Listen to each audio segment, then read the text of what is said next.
20 minutes of reading a day paves the way to success. Use technology to your advantage. Educational apps and audiobooks can make reading more interactive and accessible. For more information, readjax.org. The North Florida TPO is committed to shaping our transportation future. We're focused on planning, funding, clean fuels, and new technologies for a vibrant, connected community. Learn more at northfloridatpo.com. Baptist Health is a proud supporter of First Coast Connect. Baptist Health, committed to building a healthier community for all of us. More info at 202-4YOU or baptistjax.com. This is WJCT News 89.9 Jacksonville. Up next, national and local news from NPR and the WJCT News team.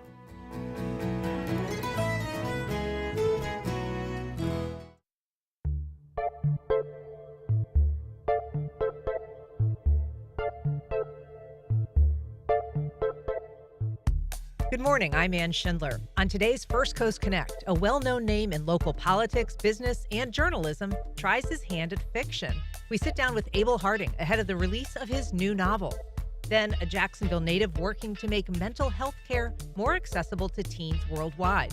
Plus, the world's most powerful telescope provides an extraordinary look into deep space. And celebrating a century of influence, Mocha Jacks offers a free exhibit of the art of Robert Rauschenberg. And just a programming note, NPR may soon shift to special coverage of President Trump speaking at the NATO summit in the Netherlands later this morning. If you want to continue to hear First Coast Connect, you can find our live stream on the First Coast Connect Facebook page and YouTube channel. It's all ahead this hour after the day's news. Live from NPR News in Washington, I'm Corva Coleman. President Trump says the intelligence is inconclusive about U.S. strikes on Iranian nuclear sites. But Israel's military says the war has pushed Iran's nuclear program years backward. A U.S. intelligence assessment finds the strikes set the program back a few months. NPR's Daniel Estrin reports. In a briefing, Israel's military spokesman, Efi Defrin, said Israel is still assessing the damage, but that Israel estimates, quote, we set Iran's nuclear program years back. He did not refer to the U.S. strikes on Iran. A U.S. official not authorized to speak publicly told NPR early assessments found U.S. strikes on Iranian nuclear sites set back its enrichment program a few months. Also, Prime Minister Benjamin Netanyahu praised Israel's last major blitz in Iran shortly before the ceasefire went into effect, despite criticism of those attacks from President Trump. Netanyahu said the bombings were, quote, the hardest blow of all since the start of the war, killing hundreds of Iranian security officials and besieged militia members. Daniel Estrin, NPR News, Jerusalem. New vaccine advisors to the Centers for Disease Control and Prevention are holding a public meeting on vaccine policy today and tomorrow. NPR's Ping Huang reports it's got public health advocates on edge. Health Secretary Robert F. Kennedy Jr. fired the previous panel 2 weeks ago after he announced that he was changing the vaccine schedule without their input. Jason Schwartz at the Yale School of Public Health says all these changes point to a major shift. Everything we've seen signal a real retreat from the federal government's historical role as active supporters and champions of the nation's vaccination effort. Kennedy has named new members to the panel, including some who have spread false claims that COVID vaccines are killing people or causing cancer, which, again, is not true. The panel's recommendations affect which vaccines get covered by health insurance and what kids have access to. Ping Huang, NPR News. The makers and sellers of wedding dresses are expressing concerns about their costs in the wake of President Trump's global tariffs. They're asking the administration to protect formal wear from the new levies. NPR's Alina Selyuk reports most bridal gowns sold in the United States are made abroad. China is by far the biggest hub for bridal gowns, and not just dresses, but also trims and crystals, veils, and hair pieces. Many brands have already started raising prices to offset tariff costs. Some stores are still absorbing them. Others have begun charging brides. Chelsea Ritchie, who's dress shopping in Los Angeles, is getting warnings of likely tariff surcharges. Maybe an additional, I'm hearing somewhere between $200 to $1,000. It really just depends on the price. But I'm going to be honest with you, that was a pretty big blow to hear. The Bridal Retailers Association says tariffs will not bring gown-making jobs to the U.S., given the highly limited pool of skilled craftsmen for hand-beading, embroidery, or lace work. Alina Selyuk, NPR News. You're listening to NPR News from Washington. You're listening to WJCT News 89.9 in Jacksonville. Good morning, I'm Stephen Ponson. It is 9:04. Bad news for queso lovers. The last Burrito Gallery restaurant in Jacksonville is closed. The popular Southwestern-style restaurant closed its Brooklyn establishment yesterday, ending the local chain's 20-year run. The Jacksonville Beach Burrito Gallery closed in 2023. The downtown Adams Street location closed last year, and the town center location closed earlier this year. According to news partners at News4Jax, no further explanation for the closure was given. A SpaceX capsule carrying a crew of 4 is on its way to the International Space Station after launching from NASA's Kennedy Space Center in Florida. Brendan Byrne reports the 4 private astronauts from the U.S., India, Poland, and Hungary will now spend about 2 weeks in orbit. 3, 2, 1, ignition, and liftoff. It's the 4th mission brokered by the Houston, Texas-based company Axiom Space. The company works with SpaceX for rides to the station and coordinates with NASA for the usage of the International Space Station for its astronauts. The mission comes after multiple delays, most recently after NASA investigated repairs to a leak on the space station. Now launched, it will take a little more than a day to catch up with and dock to the station. The crew will spend about 14 days living and working aboard the space station, conducting dozens of science experiments. After the time on orbit, they'll return to Earth in their capsule, splashing down in the Pacific Ocean. I'm Brendan Byrne in Orlando. Rain chances are pretty low for Northeast Florida this afternoon, and it will be warm. Support for NPR comes from NPR stations. Other contributors include the John D. and Catherine T. MacArthur Foundation, supporting creative people and effective institutions committed to building a more just, verdant, and peaceful world. More information is at macfound.org.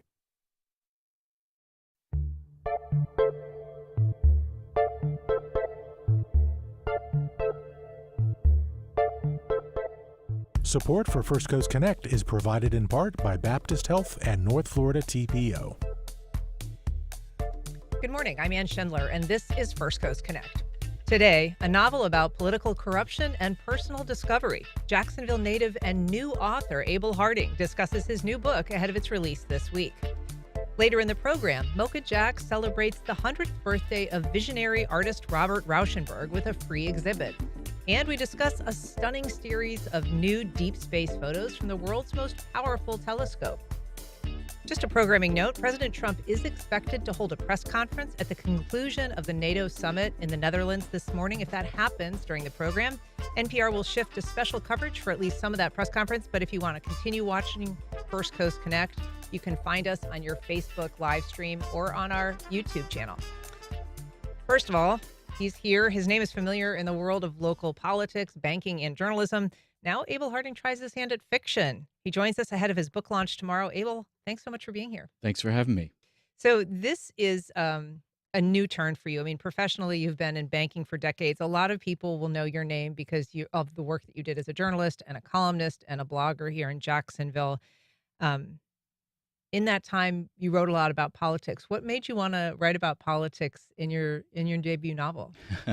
You write about what you know, I guess. And politics is one of those things that is fascinating. It's full of interesting characters. And it was fun to experiment with. And that's kind of where the idea grew out of had a thought one day and kind of played with it. And it started with a short story and grew into a novel. Tell us a little bit about how you came to writing. I mean, you've been writing almost since you were a kid on one level or another. I have. And I've been writing about politics since I was a kid, which probably isn't too surprising. But for me, I think the fun of this was I wanted to try my hand at fiction. And so I wrote a few short stories, worked with a couple of editors and coaches along that line.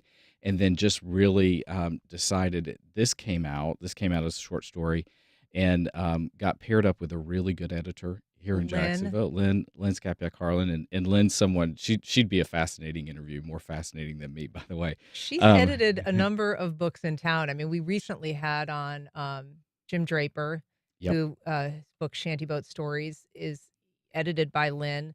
And of course, Lynn, I think, is largely responsible for Donna Deegan writing her first memoir about breast cancer. So she's and Tim Gilmore, she's been involved, in working with him. So a lot of local writers Yeah. lean on Lynn. Yeah, absolutely. And Donna, actually, the mayor, is the connection. She is who introduced me to Lynn a number of years ago. But we took the short story and kind of fleshed it out, and she kept on me, and it became this novel that'll come out tomorrow. So this novel, we should say there's an event around this, and that's part of the reason that we're talking with you today is because this is at the BookMark in Neptune Beach tomorrow, and you're going to be doing, I think, kind of like a author, meet and greet, but Yeah. also some reading from Yeah, the we'll book. do a little reading, and then obviously sign some books. And it is available for purchase at the Bookmark right now, and online at bookmarkbeach.com. And so I'm excited. That's my neighborhood bookstore, Yeah. and I love. Rona was kind enough to invite me out there, and I'm really excited to do it. So tell us, for people who are curious about the plot. I mean, tell us a little bit about the story. It is, I should say, a fascinating. It is a page turner. It's about politics, but it really is about personal relationships. It's about some very difficult human realities. It's about substance abuse. It's about domestic abuse. Tell us a little bit about kind of the narrative. Yeah, I think, politics started, that's always been an interest, but I think one of the fascinating things that, something that's always fascinated me is human relationships, and how we interact with each other, what level we know each other at. And that's really, I think you see a lot of it. Matt Phillips is the main character in this novel, and you really kind of you see a lot of his interaction with the world, his struggle with substances, his view of others and their struggles, and that's a very real human story. I've certainly in my life I've seen plenty of that, and I think that's where I grew up in a home where I grew up in a family where substance abuse was very visible and very real from at a young age. And so I think that's why I've always been a little fascinated by it and how it can take over lives. And so that certainly played into this, just from a you can build a character, and you start with some kind of inspiration at some point. And that's the cool thing about fiction, is you're not beholden to any storyline. You can just run with it and let it go. I mean, I want to ask you about, kind of bleeding over from real life because, Yeah. you talk about experiencing substance abuse, but there's a lot of, I guess, there was a time when something called was like a Roman a clay. Sometimes autofiction is a term that's used, but there's a lot of things in this book that seem like they could be drawn from the life of a journalist. The lead character is a reporter covering politics, has some of the life experiences that you've had, including, being raised in a very conservative kind of fundamentalist home that presented some challenges to you personally and kind of in your evolution. So, talk a little bit about, how fiction mirrors Yeah, reality in yeah. this book. Well, fiction always is a reflection of life. And so, again, it's fun to go and play with it, and not beholden to a storyline. But certainly, you see, Matt Phillips is the main character in this book, and he did have a conservative upbringing, and so that kind of fleshes out throughout the book, is how he struggles. He's gay. He's a father. He's a journalist. Those are all, unique identities. I know a few things about those identities myself. And so certainly there was some inspiration from that, from my experiences. But then the fun part is just, a lot of the plot really surprised me when you start writing. And I'm not going to give any part of the book away, but there was a twist in there that surprised me when I wrote it. And a lot of this is being your mind. These characters get in my head, and I can only speak for myself as a writer, but these characters get in my head, and so then you just find yourself, if you're out on a walk, you just start imagining what they would be doing, how they would react to something, and that's kind of how the storyline kind of just came to being. And in some cases, it took me by surprise with how the plot went. So, because you're from Jacksonville, because I'm from Jacksonville, and this book is about Jacksonville Yeah, and Jacksonville politics, and there is this sense of overlap. I reading it was finding myself like Googling madly for, like who was the city council president and the chair of the rules committee in 2015, because there's this, subplots about the nefarious things happening. And so, yeah, I'm actually like actively looking for things, but there are some characters that do seem so rooted in real people. And I just want to read a little bit about a character whose name is Rick Tidwell, a gubernatorial candidate in this book. He has a black Republican running mate. And this is how you describe him. You said his head moves rapidly in a jerking fashion. He's almost robotic in his movements. I cringe when he opens his mouth. He has an awkward way of speaking. The words spill out of his mouth with a tendency to jumble on top of each other. It's painful to witness in person. There are a lot of reporters in this town that would recognize a certain gubernatorial candidate, then governor, whose speech pattern, matched that. You also describe him as pale-skinned, topped by a head devoid of hair, and somebody that had been, made millions, raised by an impoverished single mother, dodged a spate of federal investigations. It does seem like there's a certain person in mind. Well, I mean, all characters are at some point or another, you have an inspiration from someone. It's funny where for so many years, both in my professional life, in journalism, in and out, you see different people and they fascinate you, and they kind of pop in your head and you say, man, I'd love to make a character of that person. I mean, there's a character in the book that just years ago, getting on a flight, watching a man interact with a flight attendant. And that is where one of the characters in the book, who wears a piece, that's where it came from. And watching him interact with a flight attendant, and his hair move a little bit as he was talking, that's where it comes from. So it's just like you never know who you're going to see, and they just kind of stick in your head, and they become a character eventually. If you're just joining us, we were talking to former Florida Times Union reporter and columnist Abel Harding about his new novel. You can join the conversation by giving us a call at 904-549-2937. You can also email firstcoastconnect@wjct.org, or you can reach out on social media. I would like to ask you to do a little reading if you're willing to do that. We should say the name of the book is Last Time I'll Ask. And I think you're going to read a section from sort of the beginning middle of the book. Yeah, so chapter 7. And so I'll set the stage a little bit. So in this case, you've got the scenario is you've got a state representative who is already qualified for the ballot, but then they were picked to join a gubernatorial ticket. And so it's set up a unique scenario where the party chairs of the two counties that are part of this district get to choose who will be on the ballot, since this was the only candidate that qualified for the ballot. And so it's a little controversial because in this case you have Patsy Irwin, who is the fictionary chair of the Nassau County Republican Party, is a distant relative of the young lady who's being floated as a replacement candidate. So in this scene, they are in the Nassau County Republican Party is meeting. All right. So here in this church fellowship hall, where an oversized black cross hangs behind the speaker's podium, the members of the Nassau County Republican Party's executive committee view Jacksonville as the equivalent of Lot's Sodom and Gomorrah. More than one of tonight's speakers has, for all intents and purposes, said just that.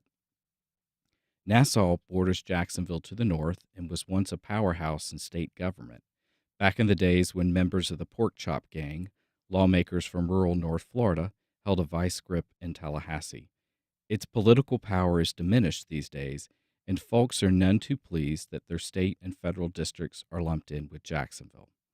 Nassau County itself is an awkward blend of rural residents in the west, middle-class subdivisions in the middle, and wealthy gated neighborhoods that populate the eastern point of the county where it abuts the Atlantic Ocean. I long ago learned to tune out the silliness that comes with this job. And this is Matt speaking. He's the reporter. Endure the bloviating from uninformed citizenry and public officials who stoke the flames of conspiracy for kicks. I'm getting my full share of that tonight. Our Republican voters hold fast to the teachings of the good book. Deandra Simmons, the woman who tipped me off to tonight's meeting in the first place, is speaking. She's barely 5 feet tall and heavy-set with jowls that would make an English bulldog look slim. I've spent more than 4 decades fighting to turn out Republican voters in this county. I've walked every neighborhood, driven up and down every dirt road to visit supervoters. I've knocked on the doors of mobile homes and oceanfront mansions. I've marched every year in Washington, D.C. with Right to Life. Her voice is strong, no clue in it that she's pushing 90. I grew up in this county, raised 4 children in this county. She's louder now, pushing towards her grand finish. The voters of this county should be represented by one of their own. We make up the majority of this House district. We're a conservative, God-fearing people. She stomps one foot, shakes a wobbling finger in Patsy Irwin's direction. We're not about to let you sell us out to some highfalutin Ivy League abortionist just because her daddy can write a big enough check. What did they promise you, Patsy? She pauses, tapping the floor with her cane. The tight white curls atop her head shake. How much for your soul? The crowd loves it.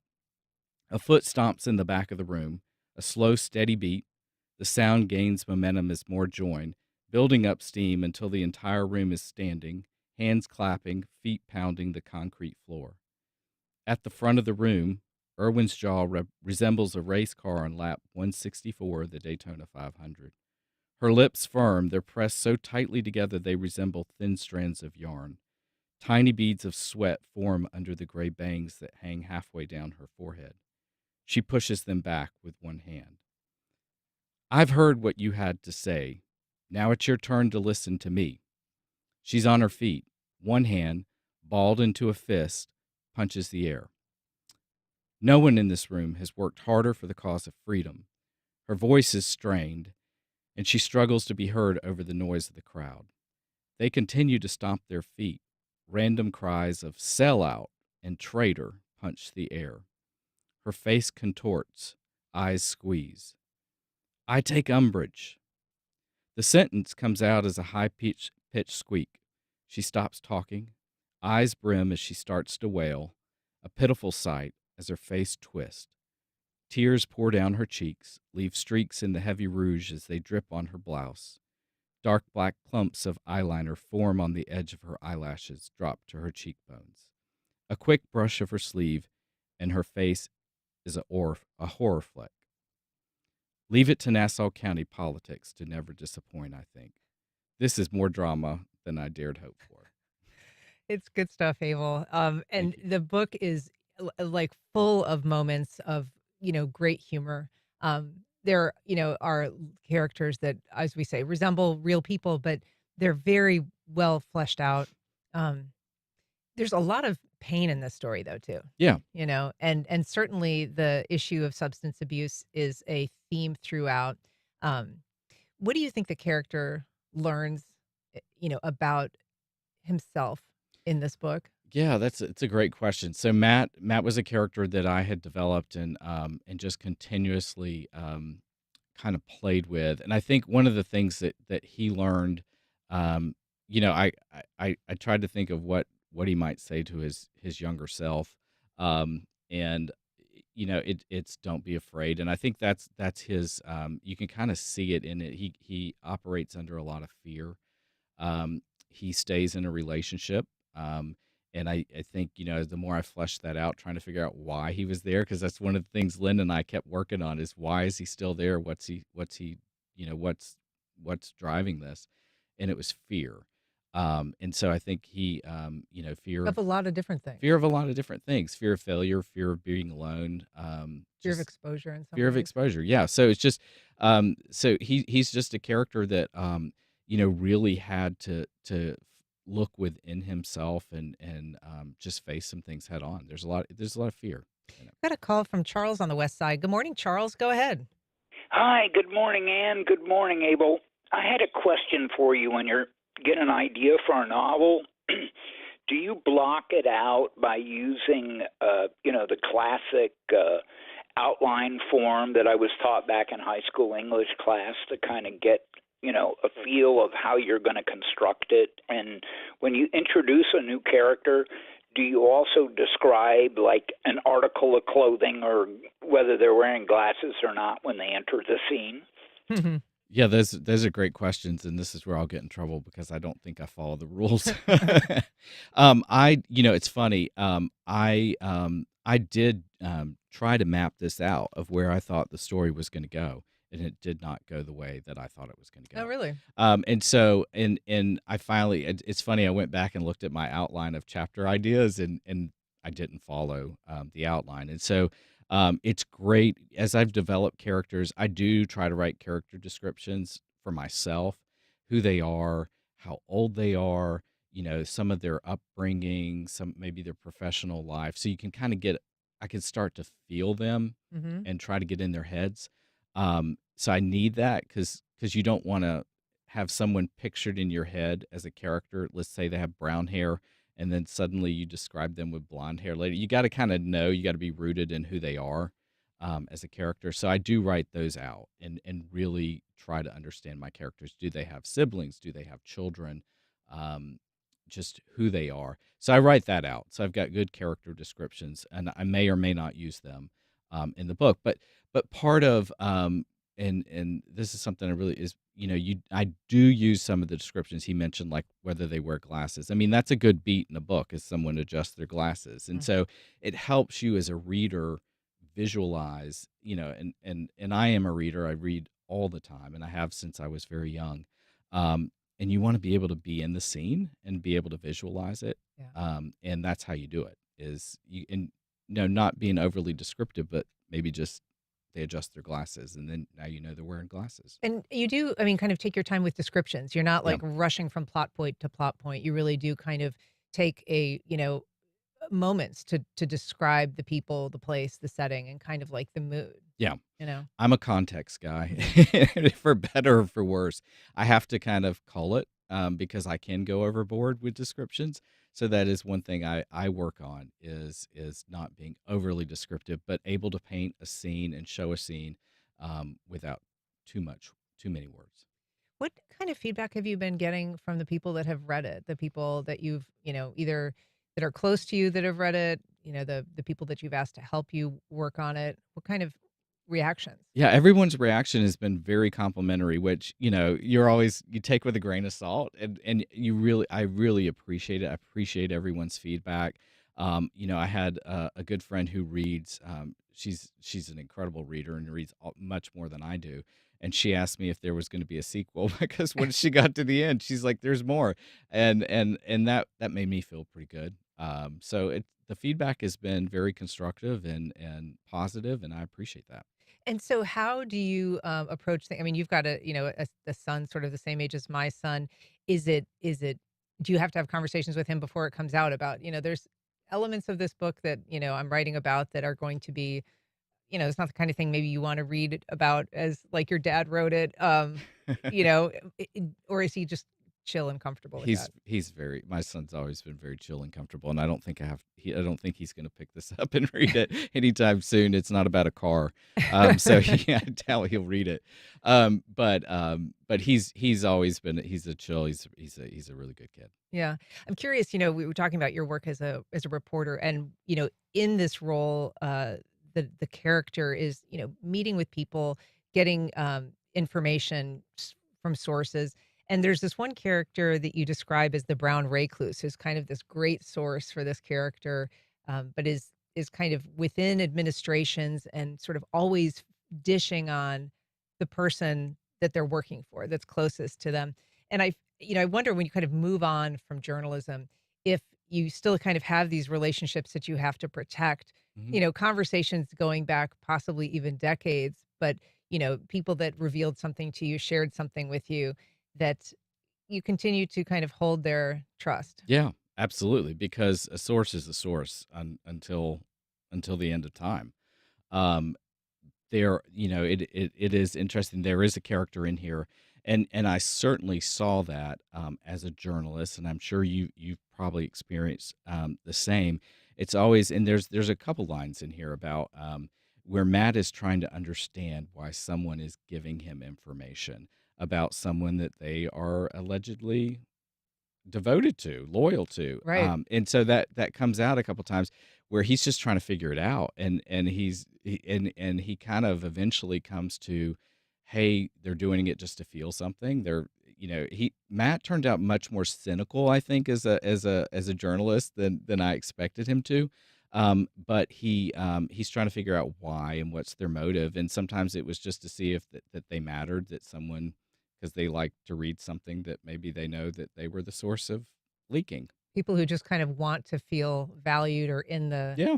needed in some way. Yeah. And if you can create your own little crisis, then create it. Yeah. So you can feel it. Well, Abel Harding, big congratulations. The book Thank is you. called Last Time I'll Ask. The event is tomorrow on Thursday at the BookMark in Neptune Beach. I believe it starts at 6 o'clock. It does. You can get your books there. You can get them signed. You can talk to Abel and ask him all the questions that you have. But thanks so much for being here. Thank Congrats you. again. Thanks for having me. All right. Up next, celebrating a century of influence, Mocha Jax offers a free exhibit of the art of Robert Rauschenberg.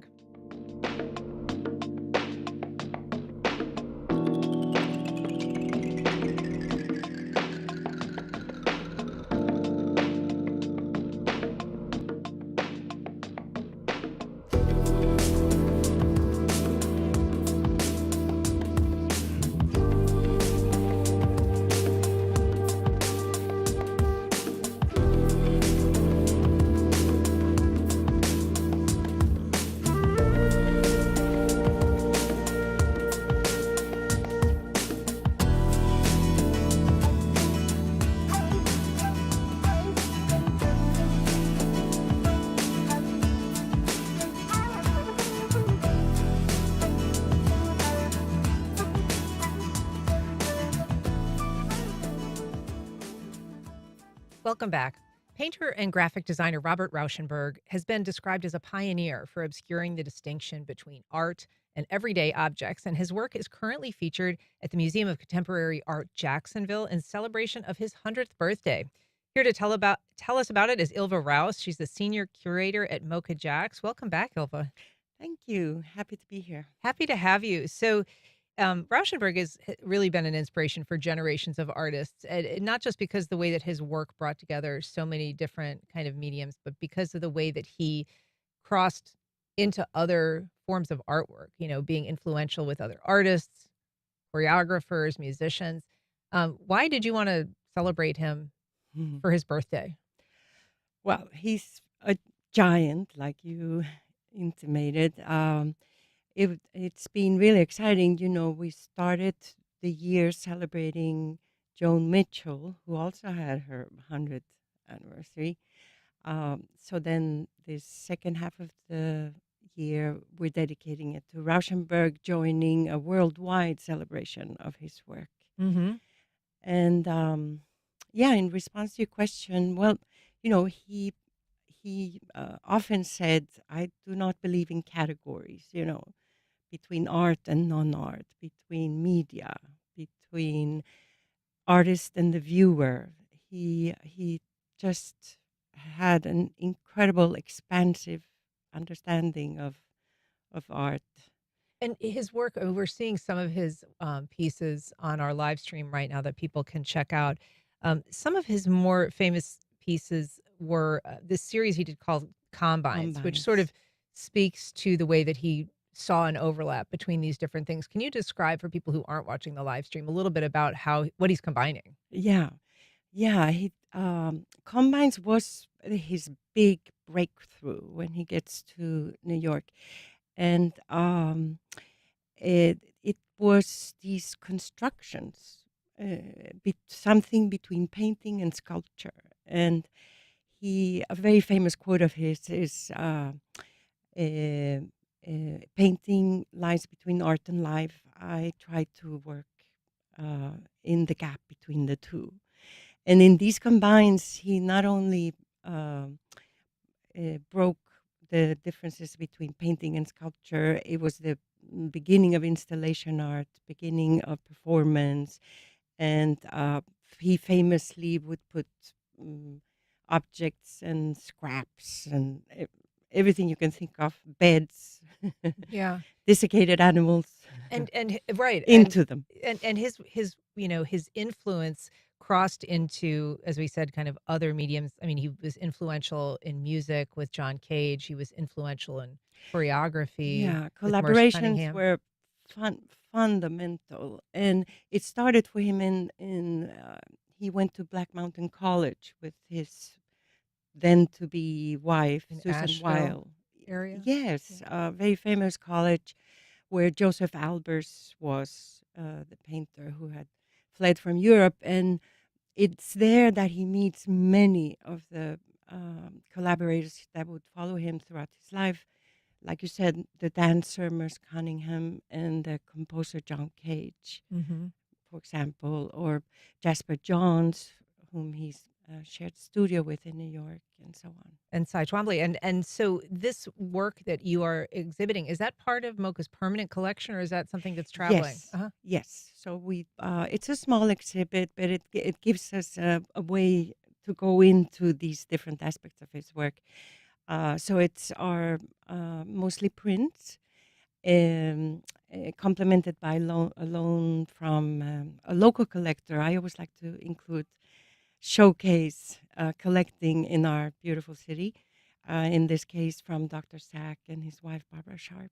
Excellent. And so part of the idea, and this exhibit, we should say it opened yesterday, but it runs through October 19th. October 19th. And it's essentially it's free. So can you kind of Mhm. explain? I mean, I guess at least during museum hours, it's available. Yeah. Yeah. It's on the first floor. So as you know, the same as our Project Atrium. It's available. You go there. We have a beautiful coffee shop, so you go and get a coffee and stroll around, and get to see this beautiful little exhibit. And are there other kind of information available about the artist there, or is it just sort of? Yes, Uh-huh. yes, always. We have what we call extended labels or QR codes that will lead you to the Rauschenberg Foundation site, which is. Well, talk about that a little bit. I mean, one of his influences has been this commitment to philanthropy and kind of, cultural outreach. Yeah, it's something that is not so well known, but he was inspired to create this incredible project going to China in 1982. And in 1984, he stands in front of the United Nations and declares that he's going to begin this project, Rocky. Rocky after his uh, favorite turtle, Rocky, that it's spelled ROCI, the Rauschenberg Overseas Cultural exchange. Cultural exchange, Yeah. exactly. And it went on for 10 years, and that was his belief that art could bridge cross-culturally and help us understand each other. And I suppose that's something you believe as well. Yes, Yeah. very much. Yeah. So he died in 2008, but this is his 100th birthday. And what are the museum hours for people who are interested in checking it out? As we say, it is a free exhibit. Yes, so we're open every day except Monday, 11 to 5. Okay, terrific. Well, Ilva, thank you so much for coming here. I'm glad you're doing this celebration of Rauschenberg. It's pretty cool, and Thank we you. always love to see you. Thank you for having us. All right. Mhm.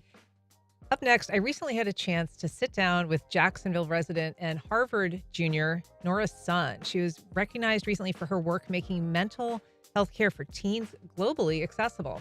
Let's take a listen.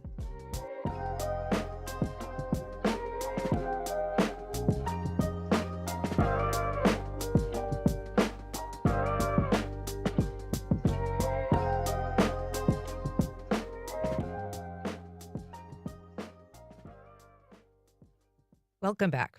My next guest has worked to make mental health care more accessible, both on college campuses and around the world. Here to tell about us is Jacksonville native Nora Sun. Welcome, Nora. Thank you. Hello, everyone. We're also joined by Dr. Laura Erickson Schroth. She is the Chief Medical Officer of the Jed Foundation, which recently awarded Nora Sun the 2025 Student Voice of Mental Health Award. Dr. Laura Erickson Schroth, thanks for being here. Thanks so much, Ann. Great to be here. All right. So, Nora, you are a rising junior at Harvard, although you're from Jacksonville. Can you just tell us how you first started working in and advocating for student mental health? At the end of 8th grade, I moved from a suburban town in Illinois to Chicago and I started to attend this large, under-resourced high school in the city. I struggled a bit with the stress of this transition, but unfortunately, wasn't able to find much support through my school. However, fortunately, my friends ended up helping me through this experience, and this kind of led me to recognize that peer support can truly be life-saving for people who have sparse access to mental health resources. And this eventually led me to develop an interest in advocating for mental health awareness. And so you've kind of gone on personally to become an advocate, somebody that works and does peer support and serve as a resource for other people, much in the way that you were helped at that time. Yeah, so I recognize that youth are oftentimes more willing to discuss mental health with their peers rather than adults, from my own experience and from my friends' experiences. I Now, also realized, oh, sorry. no, go ahead. I also realized that some youth might prefer to have these conversations online rather than face to face. So, as part of my advocacy, I created the Little Talks movement, which is this digital peer to peer mental health support network. So, youth often put off seeking help until a moment of crisis. And our goal is to help youth identify a peer they feel comfortable talking to about mental health before that moment of crisis. And I want to talk more about those the Little Talks initiative that you mentioned there. But Dr. Laura, I want to bring you into this conversation. How did Laura earn this recognition through the Jed Foundation? Yeah, so the Jed Foundation is a national nonprofit that protects emotional health and prevents suicide for teens and young adults. We work with K through 12 school districts, with high schools, colleges, and youth serving community-based organizations all around the country to help them build robust mental health and suicide prevention policies and programs. And every year we give out the annual Student Voice of Mental Health Awards to honor one high school student and one college student who demonstrate exceptional commitment to raising mental health awareness, to fostering connection and belonging, and encouraging help-seeking behaviors among their peers. And the winners receive a $3,000 scholarship, recognition on JED's platforms, opportunities to collaborate with JED. And this is the 18th year that we've done the Student Voice of Mental Health Awards. It was created in 2008, and since then we've had 27 students recognized for their contributions. And this year, I couldn't be prouder of Nora and all the work she's done. She had this experience of this different. It was initially founded in response to the founders who lost their son to suicide, and that they really wanted to create an organization, focused on ending shame and stigma around mental health issues and also promoting prevention. Can you talk a little bit about what progress has been made on that front? Yeah, absolutely. So, in terms of the state of youth mental health right now, of course, young people are really struggling. We see that all around us. We're seeing rates of anxiety and depression that have been rising for years. Suicide is the second leading cause of death for young people 12 to 24 in the US. But we're actually seeing a lot of real reasons for optimism. One is that young people like Nora are talking about mental health more than any other generation. They're coming together, they're building community, they're finding ways to support each other through all the kind of changes that are affecting them. This generation is facing a really different world than previous generations. And then we're also seeing real progress with interventions aimed at improving youth mental health. So, for instance, research shows that from baseline to program completion, students that from colleges that participated in the JED Campus program reported improvements in average anxiety and depression scores. They were 10% less likely to report suicidal thoughts over the last year, 13% less likely to report having made plans for suicide, and actually 25% less likely to report a suicide attempt. So there are interventions that are being put into place on a systematic level to change programs and policies within the places that young people go, that's schools and community organizations. And I think it's having a really big impact. Nora, I want to ask you about your work in helping to develop some online resources, because we hear a lot about how, social media and other online programs or endeavors can be harmful to young people and their mental health. but you have founded an organization that actually, uses um, that connection to reach people around the world, people who might not otherwise have any access, perhaps, to a counselor or someone that they could talk to about a mental health crisis. Can you tell us a little bit about founding that organization? Yeah, so I believe that even though the internet and the digital world today may have some harms to mental health, it can also be a very powerful tool to reach people who don't have any or many resources where they physically are located.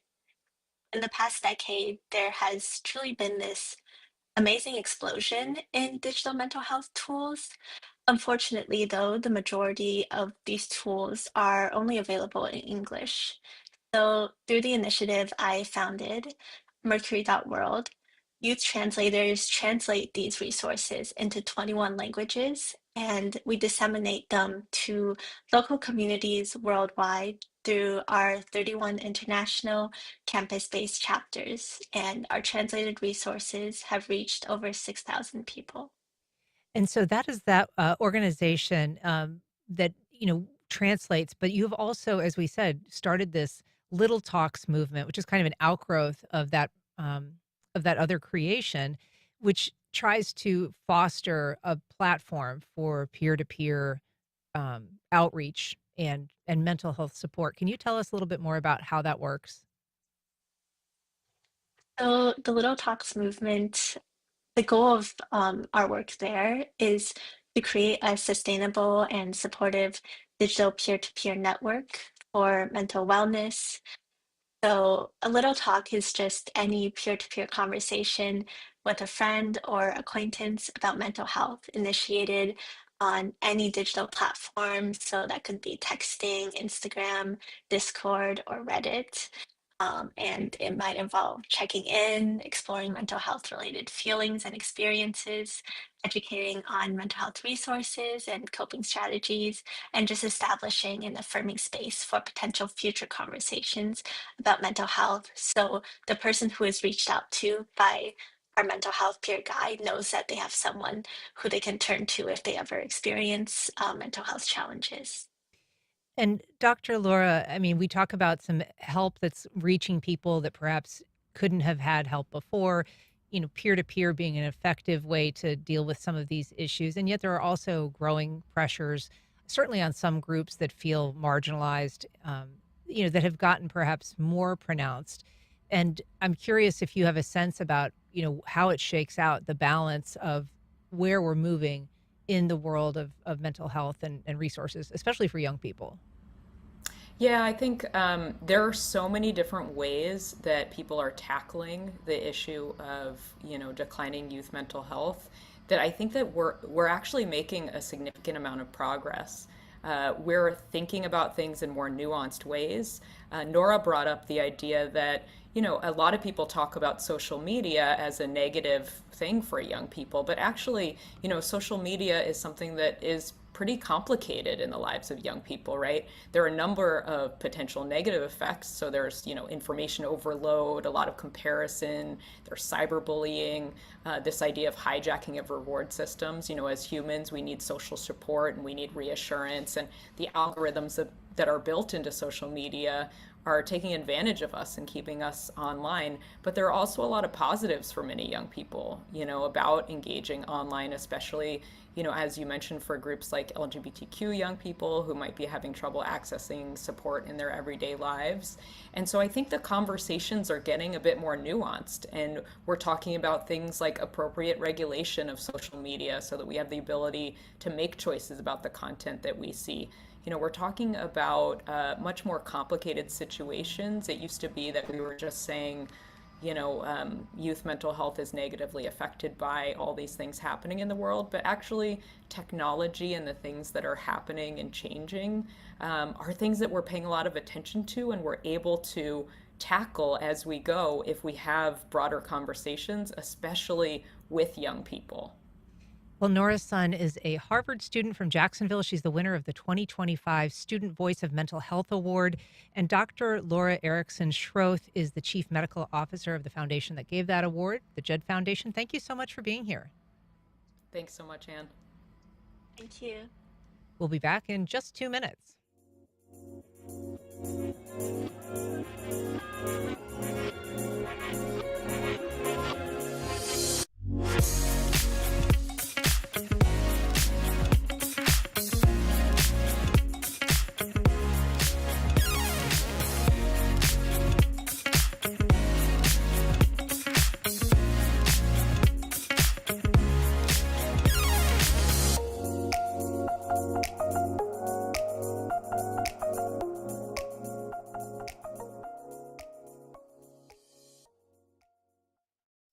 Volunteers in Medicine Jacksonville is dedicated to helping the working uninsured stay on top of their health.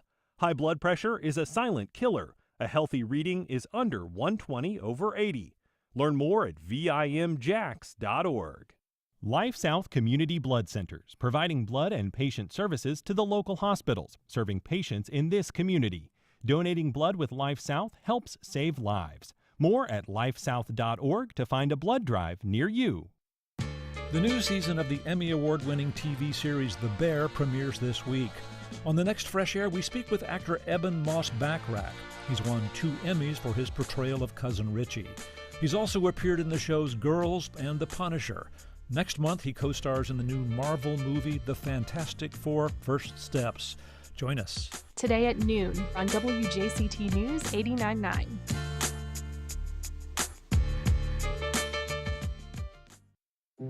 Long before he founded OpenAI, Sam Altman, as a teenager, told investors his technology could change the world. He would sit in these big headquarters of telecom companies and talk to people twice his age and kind of bowl them over with his intelligence and far-seeing insight. I'm Deborah Becker, the story of Sam Altman. That's on the next On Point. Today at 11, here on WJCT News 89.9. When global news breaks, ambassadors have front row seats. They're tasked with keeping American citizens safe abroad, and they serve as the face of the U.S. overseas. Who are our ambassadors, and what role do they play in shaping foreign policy? How are they reacting to this moment in U.S. global relations? A panel of ambassadors answer those questions and yours next time on 1A. Today, starting at 10 on WJCT News 89.9.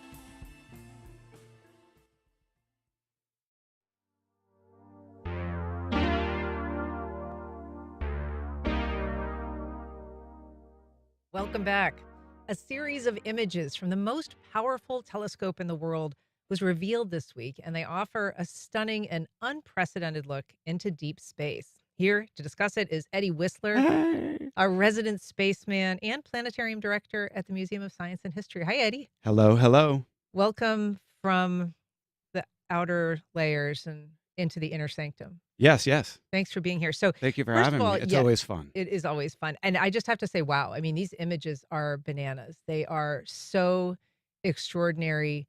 And we're going to be looking throughout this broadcast at images for people watching our live stream so they can see. But these are images from this remote Chilean observatory. They just came out this week. Yes, and they are beautiful. We have equally beautiful images as this coming from other telescopes.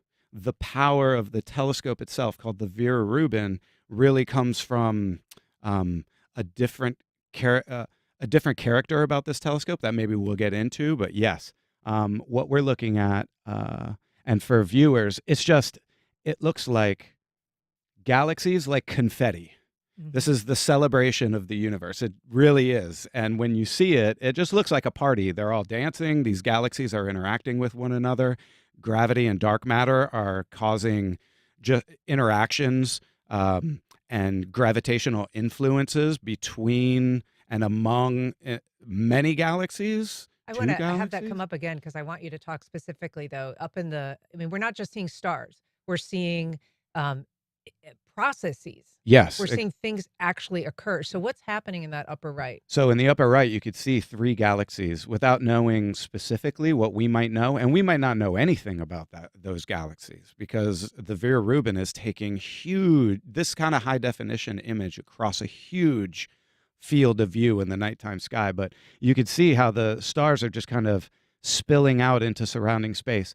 And the processes that you're talking about are taking place over the course of billions of years. But they're like merging. I mean, these are Yes. actually, we're watching these, what would be a static star, perhaps if you were even able to view it Yeah. at a distance, but we're actually watching these clouds around it that indicate that there's a process happening there. And then there's these spiral. Yeah, and in the foreground we see these like very symmetrical looking spiral galaxies for viewers, and the blue color gives away the fact that it's packed with young stars as well. And so we have these, we just have two foreground stars that are clearly in the foreground. They just have this symmetrical spiral shape. And then, in the upper right-hand corner, we're looking at these spilled stars, these interactions between storms of stars that are carrying out. They're dancing. They're dancing around one another. We're able to see them. I mean, this image, I guess, is made from 678 separate images taken over 7 hours. Yeah. And so the amount of data that is coming from Yes. this new technology, this new telescope, is enormous. I've heard a term I hadn't heard before: a petabyte of data. Yes. A petabyte. Enormous. So drinking from fire hoses. So that leads into the next thing that any one of those images could be taken by another telescope on Earth. But the power of the Vera Rubin is that it will take that image and then 30 seconds later be viewing another part of the sky, and then 30 seconds later slewing and finding another, and putting together a patchwork of the entire sky overhead every 3 nights. And then stitching it together. And just making the data available for anybody within 1 minute of taking the image. And so over time, there's this time domain of information. We'll learn about things because we'll run a movie of the universe over the course of 10 years. And creating essentially a time-lapse video, but over a decade. And Yes. so this is just this enormous project. And we're seeing some images as well of the facility itself, which is kind of just this beautiful mountaintop location, and then this incredible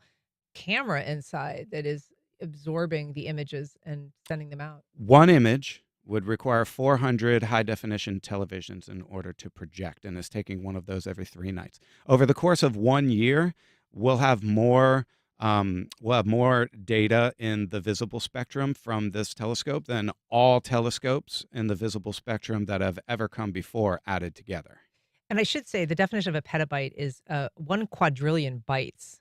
But I saw an astronomer quoted saying that this is more data than everything that's ever been written in any language in human history collectively. Yes. It's a lot. It's a lot. And so the big problem and the big challenge, besides the telescope itself, are the computers that have to sift through this, and the algorithms, and certainly the help from the AI that are going to be moving through all of this information and tagging events of importance. So every night there's going to be 10 million events of importance, and then you have to prioritize those. So the challenge is really how are you going to write the programming in order to prioritize those, select those, and then the other telescopes like James Webb slew in, look in, and do follow-on observations.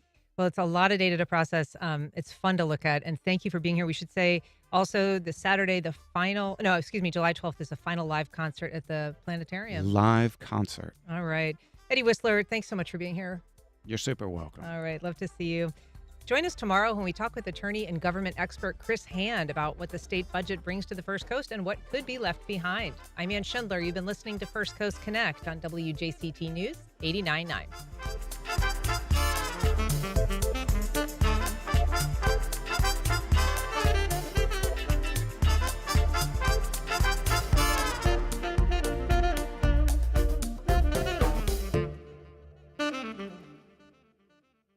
Support for First Coast Connect is provided by Baptist Health and the North Florida TPO. Baptist Health is a proud supporter of First Coast Connect. Baptist Health, committed to building a healthier community for all of us. More info at 202-4YOU or baptistjacks.com. The North Florida TPO is dedicated to transportation planning, funding, clean fuels, and new technologies for a vibrant, resilient, and connected region. More information available at northfloridatpo.com. More than a century ago, a company called Calum helped Jacksonville become the winter film capital of the world, a reputation that lasted only a decade. Hear the fascinating true story on Bygone Jacks, Our Unsung History, a podcast from WJCT Public Media.